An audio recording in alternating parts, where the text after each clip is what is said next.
अल्हम्दुलिल्लाह अस्सलातु वस्सलामु अलैका या रसूल अल्लाह अम्मा बाद। सिलसिला है नाजरीन के सवालों के जवाब देने का। नाजरीन में से एक ने हमारे किसी वीडियो के कमेंट्स में पूछा है कि ये शाफ़ई और हनफी मसलक क्या होता है। इन्होंने कोई प्रेयर टाइम का ऐप अपने मोबाइल में डाउनलोड किया है। अब जब उसको खोलते हैं तो इसमें शाफ़ई नमाज का समय, हनफी नमाज का समय और ख़ुसूसन असर की नमाज का वक्त इन्होंने लिखा है कि असर की नमाज का वक्त तकरीबन 1 घंटे पहले शाफ़ई मसलक में शुरू हो जाता है और हनफी मसलक में 1 घंटे के बाद शुरू होता है। तो ये शाफ़ई और हनफी इन्होंने पहली बार सुना होगा, इसलिए इन्होंने पूछा है कि ये शाफ़ई और हनफी क्या होता है। याद रखिएगा कि इस वक्त पूरी दुनिया में उमूमी तौर पर मुसलमान 4 मसलकों में से किसी एक मसलक पर है। पूरी दुनिया के मुसलमान इस वक्त 4 मसलक में से किसी एक मसलक को फॉलो करते हैं। कुछ लोग शाफ़ई होते हैं जो इमाम आज़म अबू हनीफ़ा इमाम शाफ़ई रहमतुल्लाह ताला अलैह को फॉलो करते हैं। कुछ लोग हनफी कहलाते हैं जो इमाम आज़म अबू हनीफ़ा रहमतुल्लाह अलैह को फॉलो करते हैं।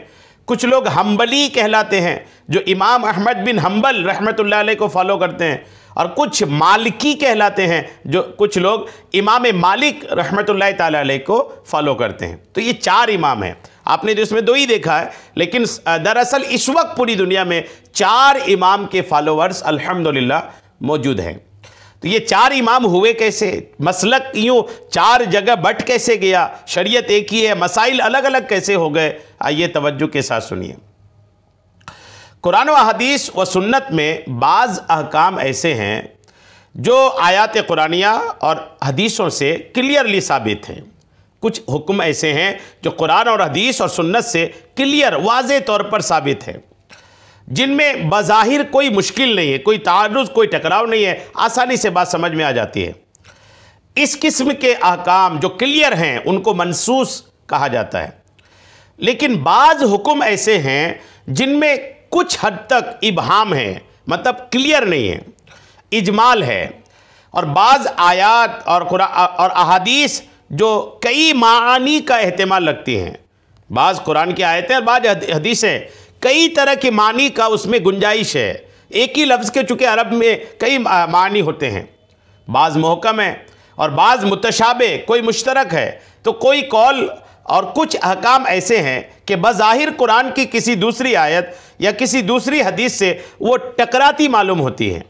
ऐसे वक्त में जबकि टकराती मालूम हो, एक ही लफ्ज़ के कई माने हों, तो ऐसे वक्त में इज्तिहाद से काम लेना पड़ता है।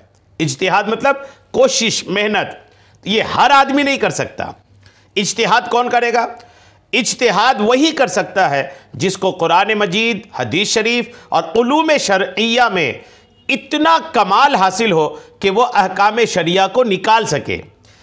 और आने वाले मसाइल का इस्तिंबात का सिलसिला हमारे आका के ज़माने से ही है, यानी कोई ये आज का नहीं है कि अपने इज्तिहाद से, अपने क़यास से मसाइल निकाले जा रहे हैं। हुजूर के ज़माने से ही है कि एक मरतबा आका करीम अलैहिस्सलाम हज़रत मुआज़ इब्न जबल रदियल्लाहु ताला अन्हु को ऐसे मसाइल में जो कुरान और हदीस में ना हो, उसमें आका ने पूछा क्या करोगे। आका करीम अलैहिस्सलाम गवर्नर बना करके हज़रत मुआज़ को भेज रहे थे।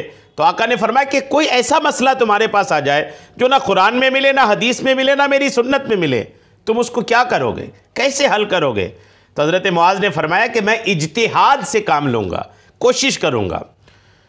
जब उन्होंने ऐसा कहा ना तो आका ने खुशी का इजहार किया और आका ने दुआ दिया। और आका का दुआ देना इस पर क्लियर दलील है कि आका भी इज्तिहाद को पसंद फरमाते थे।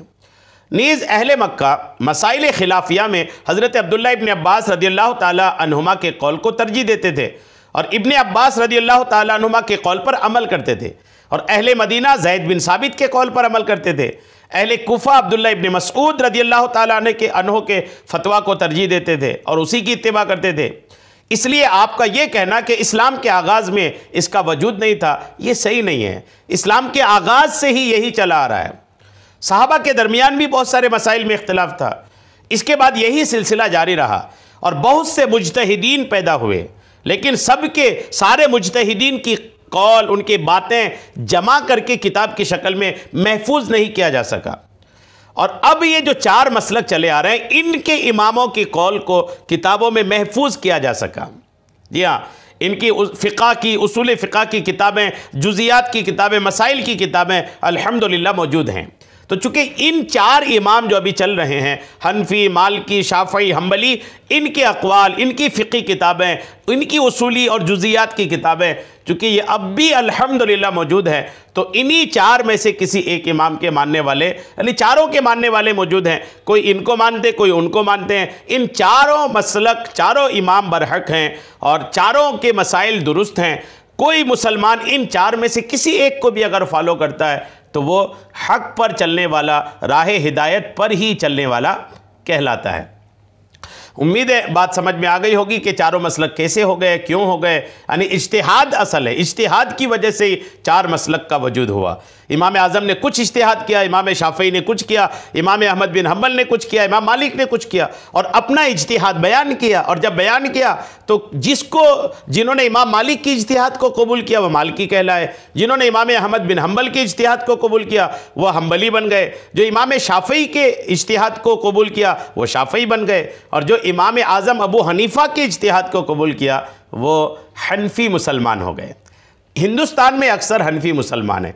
केरल का और बेंगलोर का कुछ इलाका छोड़ देते हैं तो कुल मिला के हिंदुस्तान में अल्हम्दुलिल्लाह मसलक हनफी के ही लोग हैं। अल्हम्दुलिल्लाह, अल्लाह करीम हम सब पर करम फरमाए। इमाम आज़म रहमतुल्लाहि तआला अलैह के मज़ार पाक पर अपनी रहमतों का नुज़ूल फरमाए।